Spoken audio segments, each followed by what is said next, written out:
President दूसरी country का, US जैसी लिबरल कंट्री का, जब बोलता है we are going to hand over the evil man, evil man कैसे हो गया? वो हवा में हो गया, सपने में आया ट्रंप के। इंडिया ने उनको बोला था कि उसको इविल मैन बोलो। देखिए बलूच साहब, ज्यादा अच्छा होगा कि हम सही बात जरूर करें। जो सही है वो सही है, जो गलत है वो गलत है। आपका कहना है कि अभी तक कुछ प्रूव नहीं हुआ। अरे भाई, वहां यूएस के जो कोर्ट हैं वो अंधे काने बहरे हैं कि उन्हें समझ नहीं आता। उन्होंने पहली बार जब उसको रिजेक्ट किया हमारी एप्लीकेशन को, तो क्यों 17 साल क्यों लग गए? क्योंकि आप उसके प्रूफ दे रहे थे, आप प्रूफ के ऊपर प्रूफ दे रहे थे। वहां के जो यूएस के कोर्ट हैं, एक्स्ट्राडिशन ऐसे ही कोई डिसाइड नहीं कर देते हैं। टोटल अगर आज भी देखें 67 एक्स्ट्राडिशन केस हमारे उनके पास पड़े हुए हैं। उनको छोड़कर उन्होंने पहली बार एक नई शुरुआत करी है कि चलिए जी, इसमें दम है इस बात में, इंडिया जो कह रहा है टेररिज्म के पॉइंट ऑफ व्यू से। और मुझे तो ये नहीं समझ आती पाकिस्तान क्यों खड़ा होना चाहेगा किसी एक ऐसे मास्टरमाइंड के पीछे जिसने टेररिस्ट रिलेटेड इतना बड़ा और। आपने जनरल जियाउल हक का नाम सुना होगा, पाकिस्तान के डिक्टेटर थे। उन्होंने ही वहां अफगानिस्तान में पूरे जिहादी पैदा करके तालिबान वगैरह और जंग के अंदर इन्होंने अमेरिका की मदद करके रशियन फोर्सेस को, सोवियत फोर्सेस को वहां से निकालने में मदद करी।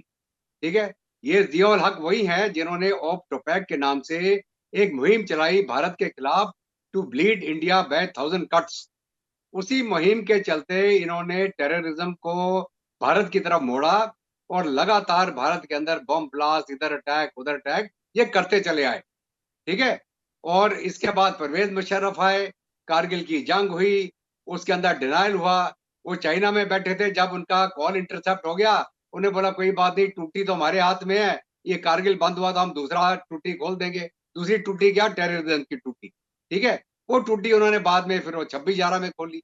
अभी ऐसा है, जब ये हमला हुआ 26/11 का 2008 नवंबर में, उस समय पाकिस्तान आर्मी का चीफ कौन था? जनरल कियानी। ठीक है, पाकिस्तानी चीफ के नीचे कौन थी? आईएसआई अहमद शुजा पाशा। ठीक है, आईएसआई का चीफ। आईएसआई ने ही पूरा का पूरा ये प्लान बना के, हाफिज सईद अली टी हो, चाहे ये डेविड कोलमैन हेडली हो, चाहे तुषावर हुसैन राणा हो, ये इनके प्यादे थे।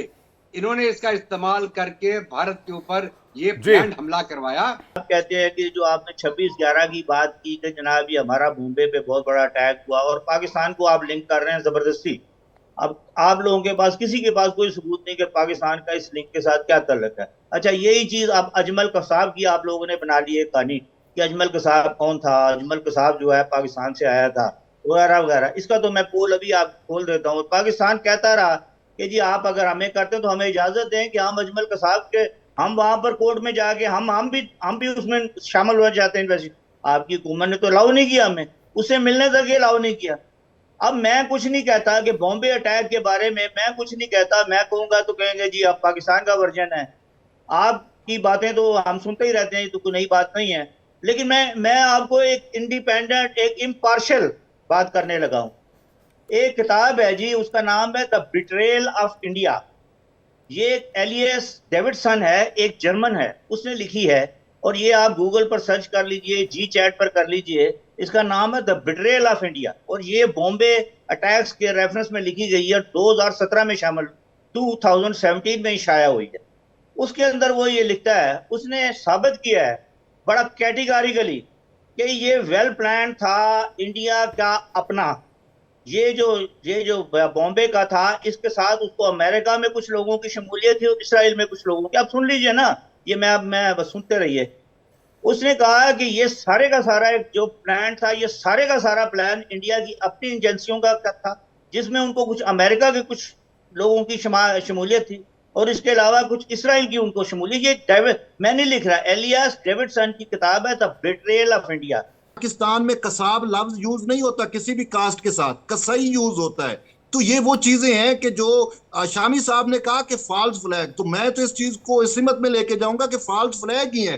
अब आप उसको ये बेशक जोड़ दें कि वो पाकिस्तान आर्मी का जो है वो उसमें सर्व कर चुका है। ये तो एक दावे हैं, क्लेम है। इस हवाले से हमारे पास तो कोई चीज सामने नहीं आई। और वो वैसे भी मतलब पाकिस्तानी नजात कनेडियन है या अमेरिका में है, उसको आप पाकिस्तान पे जोड़ सकते हैं, कर सकते हैं, लेकिन हकैक मैं मानने को तैयार नहीं हूं। सबसे मेन मेरे पास जो रीजन बनती है वो ये नाम ही जो है वो पाकिस्तानी नहीं है, तो वो पाकिस्तानी हो ही नहीं सकता। सिंपल सी बात है। मैं कमाल। जो कर्नल साहब के सवाल का जवाब देना चाह रहा हूं। बोलो। तो पाकिस्तान पे इल्जाम लगाने शुरू कर दिए। इवन आपके प्राइम मिनिस्टर तक ने इल्जाम लगा दिए कि ये पाकिस्तान ने किया है। अभी उसकी इन्वेस्टिगेशन शुरू किया, अभी तो ऑपरेशन भी खत्म नहीं हुआ था। उसने कहा कि ये क्या, उसने फिर मैंने एक फिल्म देखी, एक यूट्यूब पे मैंने एक पिक्चर देखी, एक वीडियो थी जो कि अजमल कसाब का बयान था, जो कि वहां लिया जा रहा था।